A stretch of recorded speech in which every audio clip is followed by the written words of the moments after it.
అదరకొట్టే కారం రంగు రుచి ఆచి కారం పొడి.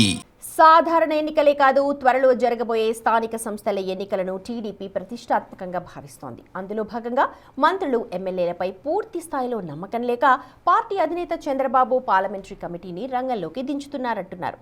అంటే లోకల్ బాడీ ఎలక్షన్స్లో ఎంపీలు, మంత్రులు, ఎమ్మెల్యేలు సైతం పార్లమెంటరీ కమిటీ ఏది చెబితే అది చేయాల్సిందేనా? అంతలా బాధ్యతలు పార్లమెంటరీ కమిటీలకు కట్టబెట్టడానికి కారణం 2029లో జరగనున్న సార్వత్రిక ఎన్నికలేనా? అసలు టీడీపీ వర్క్షాప్లో సీఎం చంద్రబాబు తన వారికి సీరియస్ వార్నింగ్ ఇవ్వడానికి కారణాలేంటి? టీడీపీ అధినేత చంద్రబాబు నాయుడు గతంలో ఎన్నడూ లేని విధంగా ముఖ్యమంత్రి బాధ్యతలు నిర్వర్తిస్తూనే పార్టీ కార్యాలయానికి సమయాన్ని కేటాయిస్తున్నారు. ప్రతి వారంలో ఒకరోజు కేంద్ర కార్యాలయానికి వచ్చి ప్రజల అర్జీలు స్వీకరిస్తూ రాష్ట్రంలో ఉన్న పరిస్థితులు, అలాగే పార్టీ బలోపేతం కోసం పనిచేస్తున్న టీడీపీ నాయకులపై ఆరా తీస్తున్నారట. నేతలు సరిగా పనిచేయని నియోజకవర్గాల్లో అవసరమైతే మార్పులు చేర్పులు చేయటానికైనా సిద్ధమని సంకేతాలు పంపిస్తున్నారట. పార్లమెంటరీ కమిటీలో ఉన్న వారందరూ ప్రజలతో మమేకమవుతూ ప్రభుత్వం అందిస్తోన్న సంక్షేమ పథకాలు, రాష్ట్ర అభివృద్ధి, తీసుకొస్తోన్న పెట్టుబడులపై తెలియజేసేలా వ్యవహరించాలని సీఎం చంద్రబాబు సూచిస్తున్నారు. ఎన్నడూ లేని విధంగా ఈసారి సీఎం చంద్రబాబు పాలనపై దృష్టి పెడుతూ గ్రౌండ్ లెవెల్లో ప్రభుత్వం అమలు చేస్తోన్న సంక్షేమ, అభివృద్ధి పథకాలను ప్రజలకు చేరవేసేలా నాయకులను, క్యాడర్ను అప్రమత్తం చేస్తూ పార్టీ బలోపేతానికి వ్యూహాలు రచిస్తున్నారు. స్థానిక ఎన్నికలు సమీపిస్తోన్న నేపథ్యంలో సాధారణ ఎన్నికల్లో పనిచేసిన విధంగా సమన్వయంతో ముందుకు సాగాలని టీడీపీ కార్యకర్తలకు సీఎం చంద్రబాబు దిశానిర్దేశం చేస్తున్నారు. టీడీపీ పార్లమెంటరీ కమిటీ వర్క్షాప్ లో సీఎం చంద్రబాబు ప్రతి ఒక్కరికి సీరియస్ గా పనిచేయాలని సూచిస్తున్నారు. ప్రతి ఎమ్మెల్యే, ఎంపీ, మంత్రులకు సైతం పార్లమెంటరీ కమిటీ చెప్పిందే ఫైనల్ అంటున్నారట. పనితీరు సరిగా లేకపోతే తప్పనిసరిగా పీకి పక్కన పడేస్తానని ఘాటైన వార్నింగ్లు ఇస్తున్నారట. పోరాడేది ప్రతిపక్ష పార్టీతో కాదు, రౌడీలతో, గూండాలతో అని ఆయన పార్లమెంటు వర్క్షాప్ లో వ్యాఖ్యానించినట్లు తెలిసింది.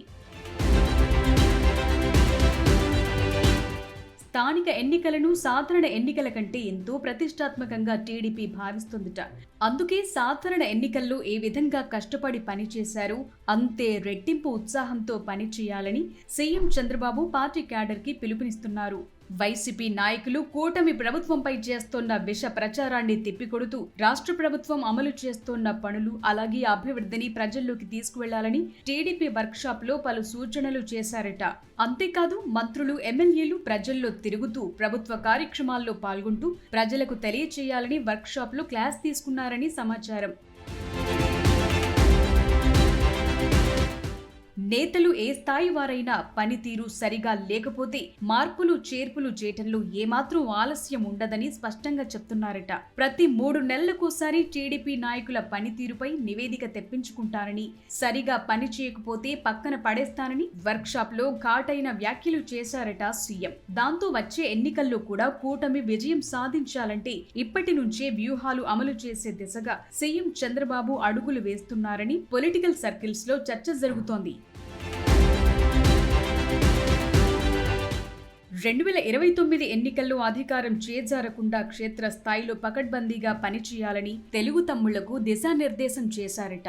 గతంలో వైసీపీ ప్రభుత్వం అమలు చేసిన సంక్షేమ పథకాలపై ప్రచారం చేసుకోవటంలో విఫలమయ్యారన్న టాకుంది. కానీ చంద్రబాబు మాత్రం అలాంటి తప్పులకు అవకాశం ఇవ్వకుండా గ్రౌండ్ లెవెల్లోకి ప్రభుత్వం చేస్తోన్న అభివృద్ధి, సంక్షేమం గురించి ప్రజల్లోకి తీసుకువెళ్లాలనే ఉద్దేశంతో పార్లమెంటరీ కమిటీలు, జిల్లా కమిటీలు, మండల కమిటీలు నియమిస్తున్నారట. ప్రస్తుతమున్న మంత్రులు, ఎమ్మెల్యేలపై ఆధారపడకుండా పార్టీ కమిటీలు నియమించి ప్రజల్లోకి చొచ్చుకెళ్లటానికి ప్రణాళికలు సిద్ధం చేస్తున్నారట. మరి చంద్రబాబు వ్యూహాలు ఎంతవరకు ఫలిస్తాయో వేచి చూడాల్సిందే.